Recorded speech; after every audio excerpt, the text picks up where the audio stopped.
Welcome to Albion TV presents the AO Daily Show, your source of real news in an unreal world, keeping you up to date on the latest news, events, and the great community of Albion Online. Today is Wednesday, the 28th of August, and I am your host, Shozen.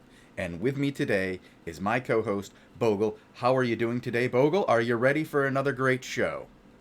Good morning, Shozen. Yes, I am. I am ready for another great show. We have a bunch of interesting stuff to talk about today. I hear you're still working on your setup over there. How's that going? It's going to be a continuous process for a little while, I think. I've still got a couple of pieces of hardware to get involved. I've still got my capture card to get into PC number 1. Okay. And then the Stream Deck to set up, some new lights to set up, and a couple other things. Oh my God! Yeah. I thought you were done. No, I still have 2 walls to fully finish out too, and a second desk to build. Okay. I was expecting an answer. I'm almost done. Let's do the show. But you. No. I got. Every day, like, the show ends, and then I take a little bit of a break, and then I go do other stuff to get this stuff ready, so that eventually this will be a pretty professional setup in here if all goes as planned. I mean, who knows? We'll see what happens. We still have a professional show today anyways, with lots of topics chosen. We have a few reminders. We have a delay notice. We have the reminder that the Invasion Day is coming up, and we have a guild spotlight today. And then for the second part of the show, we will do a little bit of a war report, looking back. I think we did the last one about a week ago, so we have some data to look back to, and then we will take a closer look at how the guilds have been doing, especially in tier Ds. Yeah, there's been a dip and a change. Usually there is kind of a little bit of a dip right before invasion, but it seems that something else is going on, and we're going to look at just how drastic it's changed in the top.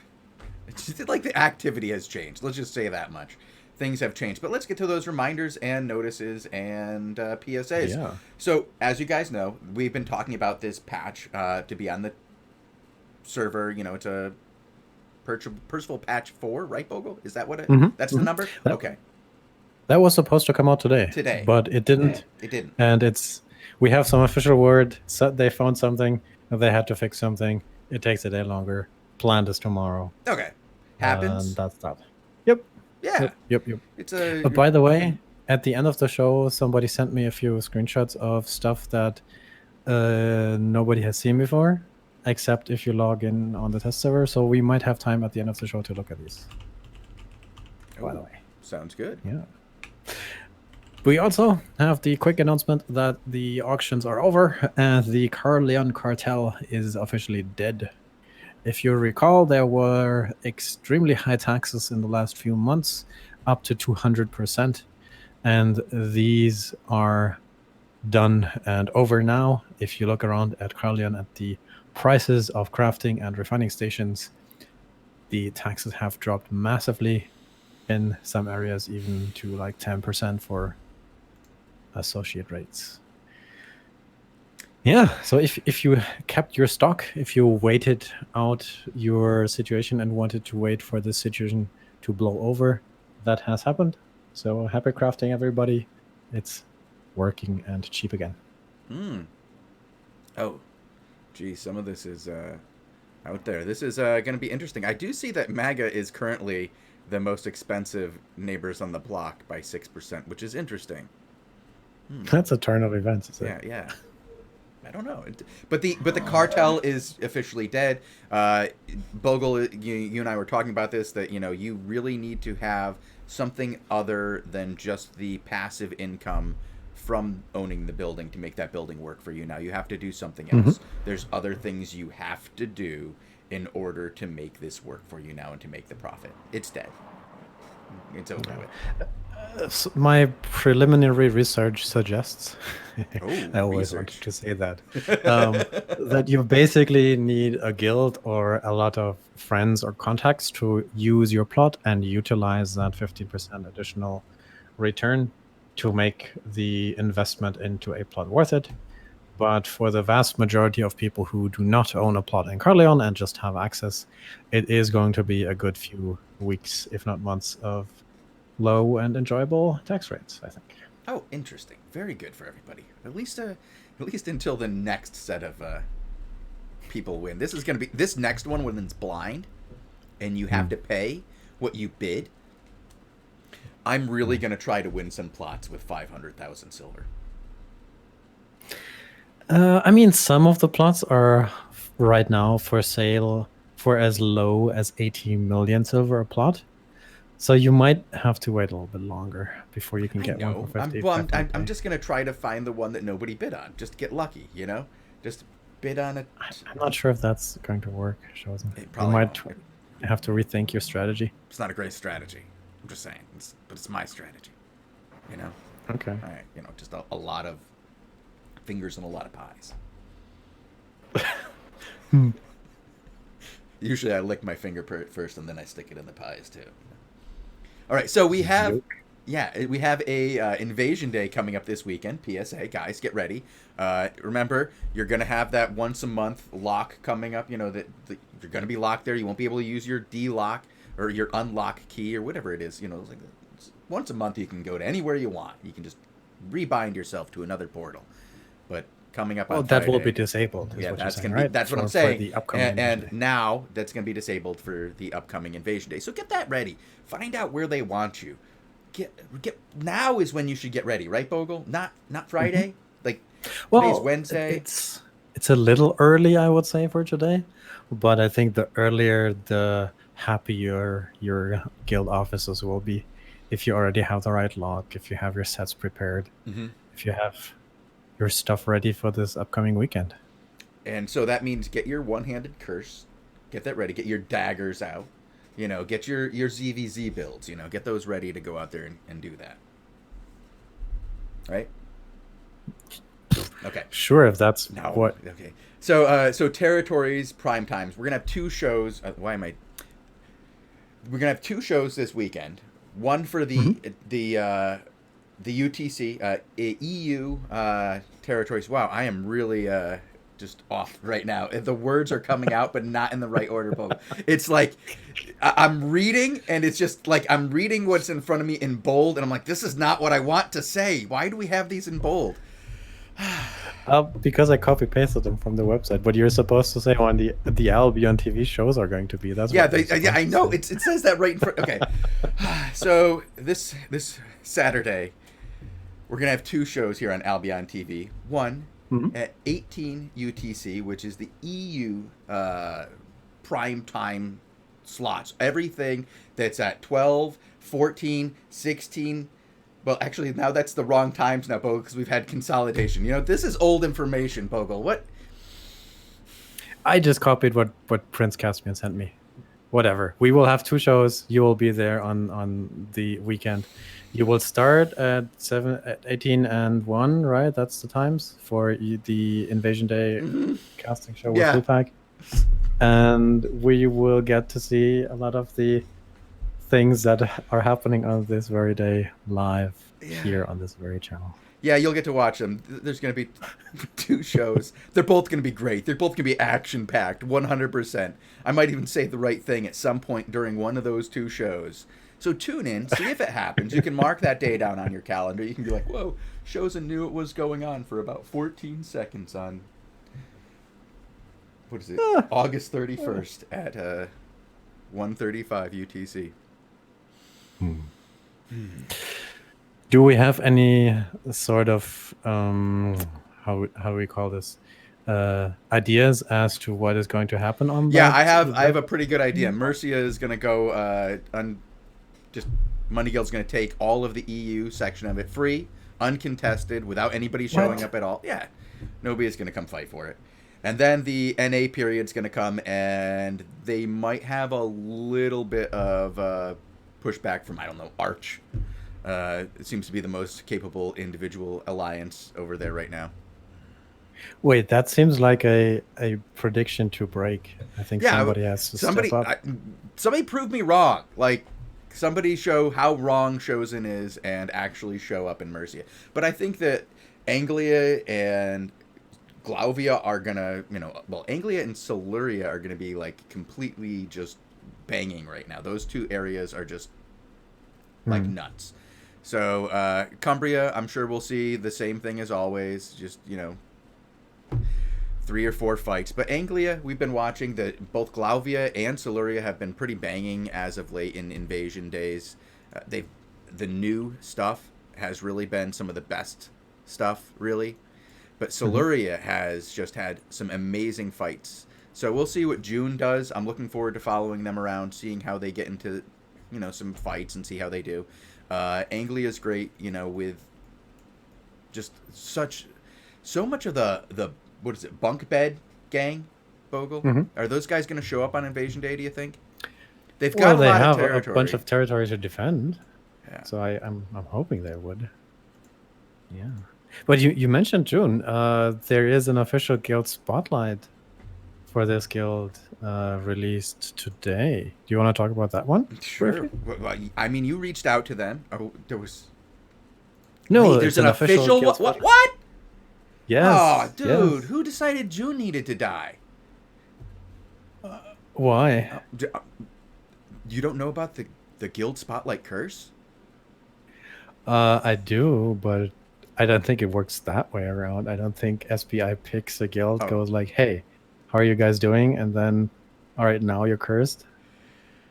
I thought that develops differently, right? Well, they've been trying to kill Blue Army, right? That's the idea. Kill Blue Army. Maybe they should try another spotlight. Second spotlight? Yeah. And then if that doesn't work 3 times. Third time's a charm? Well, it didn't work out for I mean, maybe that's what happened. They got their 3rd gem and retired. And, like, they've been dead.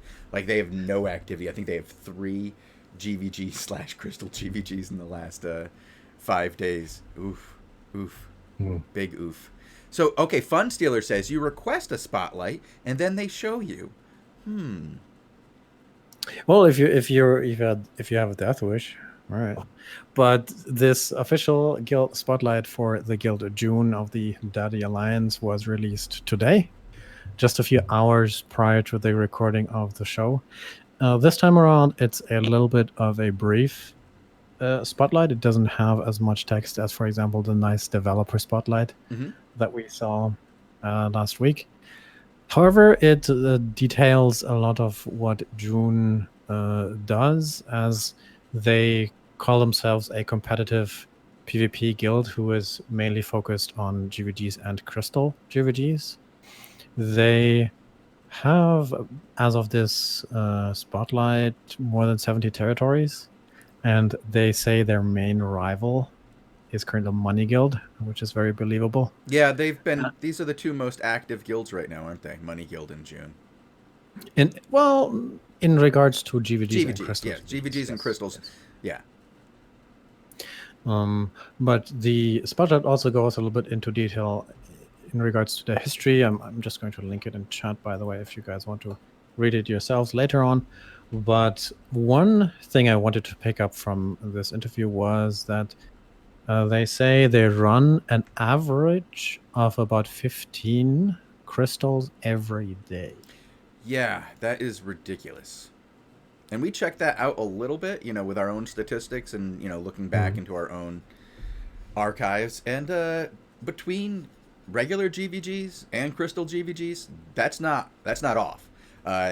They do over 10 every day at least for crystals, for sure. So they're not exaggerating between, what we've seen from their crystals and what we've seen from their regular GVGs. You combine those 2 and they're well over 15. So they are doing work as a That's guild. a big number if you think about it. But there's a bigger number. Like, I mean, you can split between the time zones a little bit, right? So let's say you have 7 for you and 7 for the US, and then you split between crystals and GVGs. That's, I don't know, 5 to 10 very active teams at least, right? I mean, that's a big... I don't know if anybody else except for Money Guild has that many teams currently. Just them and Money Guild, I believe. Well, I mean, there could be other guilds that have more like a good number of teams, like 1PG. but they're not being as active right now. They're not doing as many GVGs. I mean, we'll talk about what's going on with 1PG right now, because they've had a rough week of it with GVGs this week. So Okay. yeah, not everybody can run 5 teams deep apparently on a regular basis and win. And Money Guild can, for sure. Money Guild's been doing great, but yeah, June also very, very competitive. Okay. Do you want to say anything else about these guys? Well, the article ends with 2 videos in action where you can check out these guys. And of course, they are recruiting active GVG and ZVZ players who are interested in assisting the guild in their quest for rank 1. So, Ooh. yeah, if you want to compete on the field against Money Guild, maybe that's your pick. The June guys. Well, they are in second. Yeah. That's new too, right? Yeah, they just passed Black Order. Actually, Black Order did work yesterday, though, Bogle. That was good to see. Okay. All right, they did get 6,000 points yesterday. All right, I was kind of concerned. But still, we have Money Guild in first place with 122, almost 123,000 points. Then we had June in second with 96, and Black Order 92. And then Phrasing was 62. Yeah, and then you see everybody else is kind of clumped together. Aggressor 60, U12 with 51, and then you go down to Vastly Superior. But Aggressor's gold now, so that's yeah. Congratulations, Aggressor, Phrasing, for reaching gold. You guys are doing well. But let's talk about these 2 top guilds for a little bit, and the incredible amount of activity that they've had. We often give a lot of crap to Money Guild. We like doing it because everybody likes to have some kind of enemy in this game, and keep it in game, have fun with it. But you got to give them a little bit of respect. Just since Friday, I think a lot of respect. Yeah. Oh, yeah. Okay. Yes. We'll give them a lot of respect for what they're doing right now with these points. If you look at just recently, because we're talking about just from like last Friday, for example, that's what we're going to be talking about. Some of these stats. They have gone 21-4 in GVGs in attacks. That's crazy. 17-5 in defenses. That's unbelievable, because they're facing the best every day. 1PG, June, every single day. They've come in second with the total number of crystals at 46, only surpassed by June, who we were talking about. Does over 15 a day on some days. That's ridiculous. How do you do... I don't know how you can. I mean, step 1, you have to have a lot of territories. That checks out for both Money Guild and June, right? It checks for a few other guilds. But still, step 1, you have to have a lot of territories. Step 2, you have to have a lot of teams. And step 3, you just have to go for it. And I'm saying quote unquote just, but that's actually a big task that these guys are putting together every day. Every day, like Money Guild right now, if you combined their regular GVGs and their crystal GVGs, they are the most active guild. This is why they're number 1 right now. They are the most active guild in these 5v5 battles, with almost 19 a day. It's like 18.7 a day. It's ridiculous. They are, I mean, they're going for that 3rd gem. They are, nobody's going to stop them now. June can try, but and they're trying. You can tell they're doing it with the crystals. They make more use of their crystals than Money Guild does, as they have a higher percentage of their battles for crystal. But wow, Money Guild, not congratulations, but I guess some kind of congratulations. I mean, what are the other guilds that are top in the activity? Yeah, well done so far. And then once they get to the end of the season with that push continuously, then we can say congrats. But right now, it's so far it's a good job. But I wanted to mention the other guilds. If we look at the total activity in regards to if you combine the amount of GVG attacks, GVG defenses, and crystal matches. As you said, we had Money Guild with over 90 since last Friday. We have June with over 70. And then we see KFC and Aggressor with around 30. Arrow 404 with, almost 30. So Salty and Gueros with 25-ish. Yeah, it's such a huge That's- drop off. yeah. Like, well, I mean, can we just talk about what a huge drop off it is from like Money Guild and June at 93 and 72 battles Yeah. apiece, down to third. Third is 33. Fourth is 32. Fifth, 28. Sixth, Yeah. 26. And I mean, there's a bunch of guilds in that area as you go down, but like to talk about just how much more activity in 5v5 both Money Guild and June do, that's just incredible. And I mean, it talks about that point that some people talk about, it's been mentioned before, a very few number of players, like a very small percentage of the player base, does a lot of the GVGing. Yeah, and they seem to be in Money Guild in June right now, a lot of the guys at least. Yeah. I was just looking at the third place in terms of activity with KFC. They only have 9 territories. So it's maybe KFC's problem is that they don't have enough territories, but even then, because if you assume 9 territories, you have to discount the farm ones, you have to discount the home plots, and then you have maybe like 5 or 8, 5 or 6 regular towers.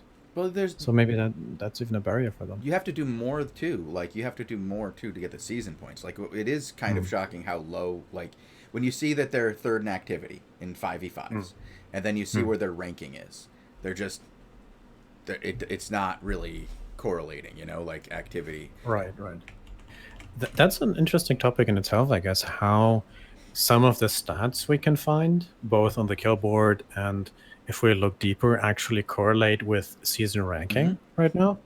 And I know you wanted to talk a little bit about this. Yeah, there's a couple parts about it. Like, I mean, when we look at who gets the most kill fame, all right, and that's like it's just interesting. Like right now, it has no value in the game as far as like season rankings or anything even remotely close to it, but it does give you an idea of activity in PvP. Okay, that's really what it does well. And the top 2, well, actually, we can even go through some of the top guilds here. Like we'll talk about from just last week. You have Take Care. Take Care is pretty low in comparative to the. Do you have the rankings while I look at the stats? Can you pull up the rankings? I know we wrote them down. What was Take Care for top kill fame last week? Yeah. Yeah. What was Take Care as their ranking? Last week, Take Care at 530. Yeah, I know. 53 at first place. Second place was. No, I meant like they're okay. So on the kill last week they were 25th in like right now like in rankings for like the season rankings, 25th in season rankings, but they're first in kill fame, and they're first in kill fame by quite a bit. Blue Army second in kill fame, 36, 36th in rankings. AW Gaming up there, they're the best out of the ones that we looked at right now. They're 8th in rankings. Like Awful Company, which is way up there and is consistently doing great fame-wise and constantly having activity, which is partially because of their numbers, yes, but they are also going out and looking for fights. They're actually fighting. 22nd. Killer Instinct. Like this one shocked me. If we go and look up like this week, I think it was, right, Bogul, where they had last week, yeah. Last week. Okay, they were like right up there in kill fame. Killer Instinct was. Yeah, they're I think 71 in terms of rankings, but they are last week kill fame. It's what do you say, 10th or 8th place? Yeah. And for the month, this month so far, they're 5th for kill fame. They're ahead of a lot of they're ahead of Money Guild for kill fame. I mean, like to me that seems like you're 71. competing on different levels, right? Some people are competing for the season rankings. Some people are just competing for kill fame values. Some people are playing a whole different game. Who knows what Blue Army is doing, for example? I think they're going to fight Arch recently. I mean, they aren't fight. It doesn't look like they're fighting for castles or anything because they're not getting season points. Castles still get season points as far as I know. Chat, can somebody confirm that castles are still like relevant in season points, just to fill me in. Um, he says we don't fight Arch either. I don't even know who they're fighting then. But you would get your rankings, your ranking points by winning the crystal GVGs, by controlling and holding territory, defending your mages, and raiding other guilds' mages. Yes. And then you get also season points for having activity in your guild, but that caps out at 60,000 points. And the major leaders in the rankings right now, they are very high in the guild challenge, but they also get the majority of their points from mostly doing mage raiding and winning crystals. And Chad asked that. So okay.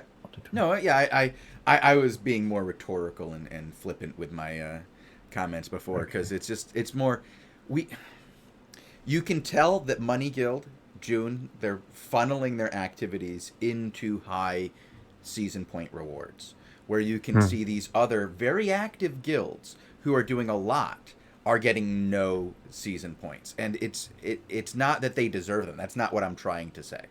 It's that it's not necessarily that that season points don't necessarily show pure activity. GVG activity doesn't show straight season point relevance. It really takes a concerted effort to find those activities which give you season points right now, to go after those if you want to win the season. You have to make sure that your activities aren't wasted. You're not wasting the time when you can get your guys online. And right now, Derek, Money Guild are doing a fantastic job of just dominating the points right now. They're doing a very good job. But, I mean, we need to... it's not Friday, but I have to point this one out. We were looking at some stats, and there were some stats that... Because the show's about to wrap up. We got about 3 minutes to talk about some stats that jumped out to me. Phrasing. 0 GVGs. Only 8 crystals. Since when? Since Friday. Oh. What's going on? Okay. I mean, yeah, they have U12 there with them that can do some of the GVGing, but I believe they only had like 11. Vastly superior. 1 GVG. And where was the 1 PG? I wanted to mention them, and I can't find where I had it, but it was shocking that I saw 1 PG. I believe they went 1 and 8. I want to say 1 and 8 in GVGs this week since Friday. Wow. I reached out to get comment on that, and I believe I'm just gonna pull up the actual comment. So I blame Cypher. It's Cypher's fault. Cypher launched a bunch of attacks when Misty was busy. Well, that's an 1 excuse. and 8. Okay. Yeah, it's 1. Oh no! No, sorry. 1 and 10. 1 and 10. In attacks. In attacks. That's you launched. You launched those GVGs. You said, "We're coming after you," and then you lost. "We're coming after you again," and you lost. And you did that 10 times. Well, people have to have some fun. Why not? I know. Well, I'm glad that they kept their content going. I'm glad they didn't, retire for the weekend because 1 GVGer was gone. But I'm just saying, step it up, boys. Maybe take on Norzor's team. I don't know what to do. I got to say though, Norzor's team must be winning a lot, because the D team has got to be winning for Money Guild right now, because when you look at the number of GVGs they're winning, it's huge. GVGs, crystals, they're dominating right now. All the props you can give to somebody you don't like, they deserve. Okay.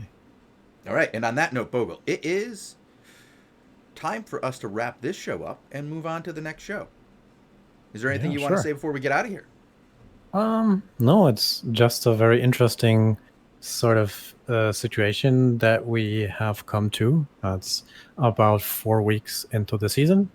we have the first reset coming up, and it seems like we have the top group sort of getting a good lead on the rest of the field, and that's partially different than we expected, but still a very interesting season to follow. I feel like the end of the season and the final winner is hard to foresee.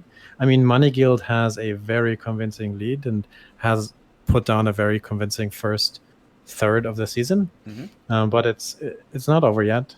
June has announced that they are going for first place. They are trying for first place, so it's something that we will have to keep following, and I'm looking forward to looking at this. But right now, honestly, I'm getting excited for the next weekend and looking at some GOGs later today with Lupek and you. Well, Bogle, chat is, before we go and wrap this one up, chat really wants to point out that you are missing the obvious here.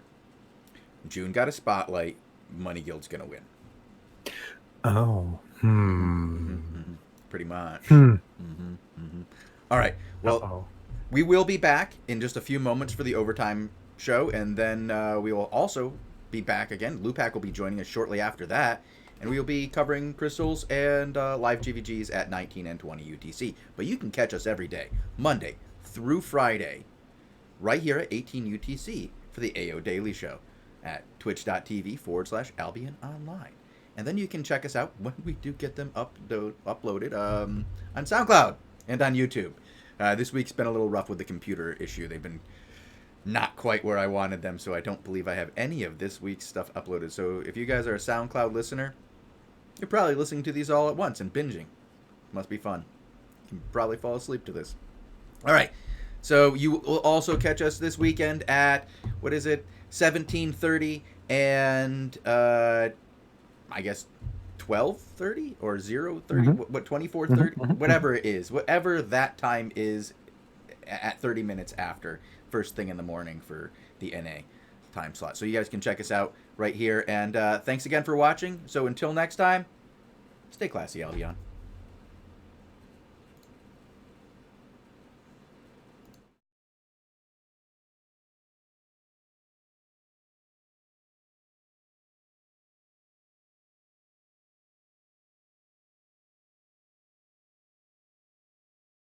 Introducing Season 7.